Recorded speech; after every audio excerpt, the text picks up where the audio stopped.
Imagine a civilization so powerful it outlived the Roman Empire, the Greeks, even the mighty Persians. A kingdom that built monuments we still can't fully explain. A culture that lasted longer than the United States has even existed, not by centuries, but by millennia. This is the story of ancient Egypt, from pharaohs and pyramids to gods and gold. Today we'll unravel how Egypt survived and thrived for over 3,000 years. Buckle up, because we're about to travel back in time to the very beginning. Let's go back over 5,000 years, to around 3,100 BCE. Two lands, Upper Egypt in the south and Lower Egypt in the north, were constantly at odds.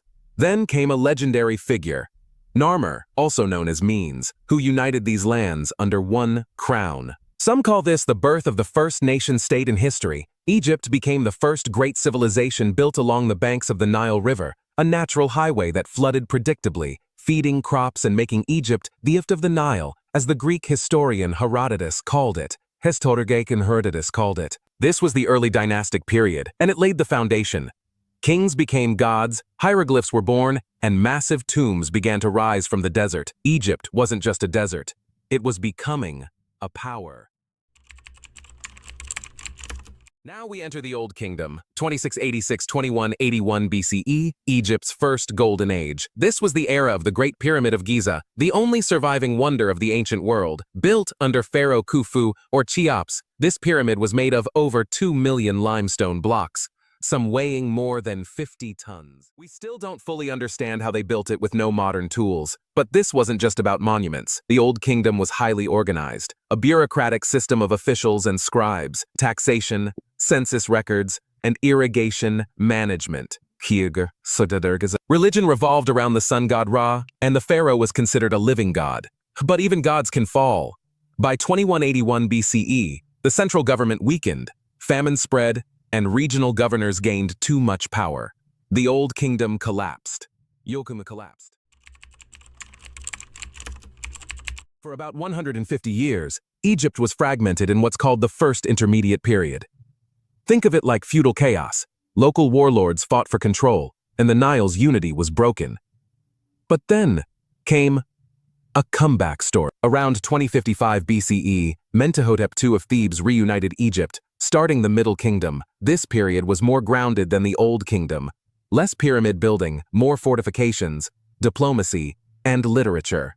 They expanded trade deep into Africa and built canals. Pharaohs like Senusret III reasserted central control, and the arts flourished.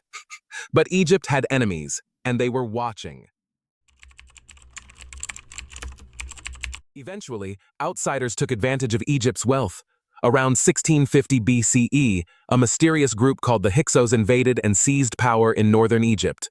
They weren't barbarians. They brought chariots, new weapons, and even improved fortifications. This began the Second Intermediate Period, where Egypt was once again split.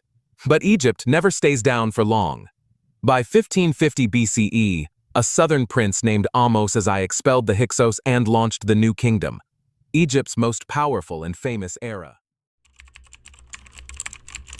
The New Kingdom, 1550-1070 BCE, was Egypt at its peak.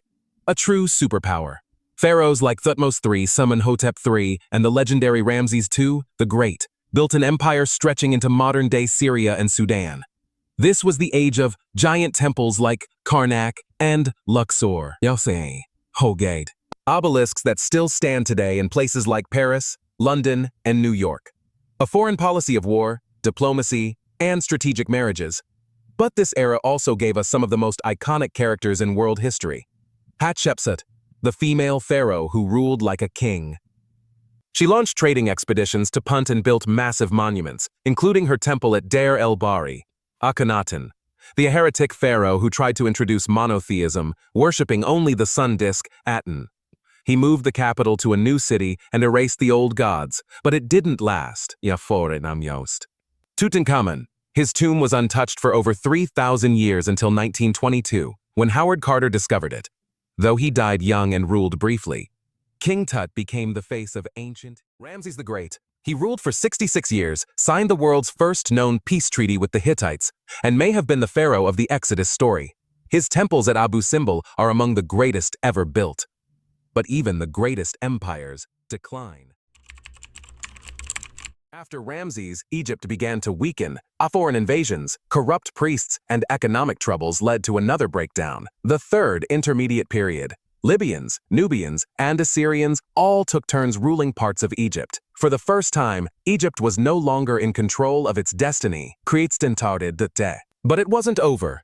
In 664 BCE, the Siyet dynasty brought a brief revival.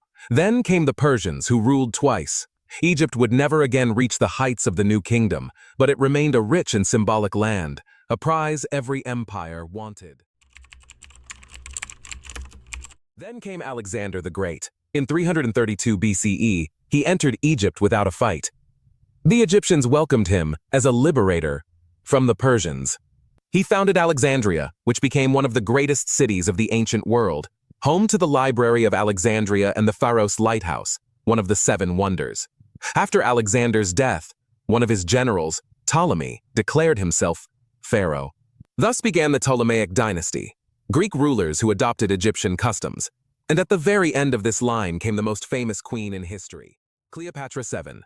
She spoke Egyptian, ruled alongside and against powerful Roman generals, and tried desperately to preserve Egypt's independence. But after her defeat and tragic suicide in 30 BCE, Egypt became part of the Roman Empire. And with that, ancient Egypt was no more. So how did Egypt survive for over 3,000 years? Let's break it down. Geography. The Nile provided stability, predictable floods, fertile land, and easy transportation. The surrounding deserts acted as natural defenses. Religion and unity. Pharaohs weren't just kings, they were gods. This created a strong sense of unity and divine order. Adaptability. Egypt was never static. From resisting invasions to integrating foreign rulers, they adapted without losing their core identity, culture, and administration. And their system of scribes, taxation, and record-keeping was incredibly advanced. Knowledge passed down across generations kept the machine running.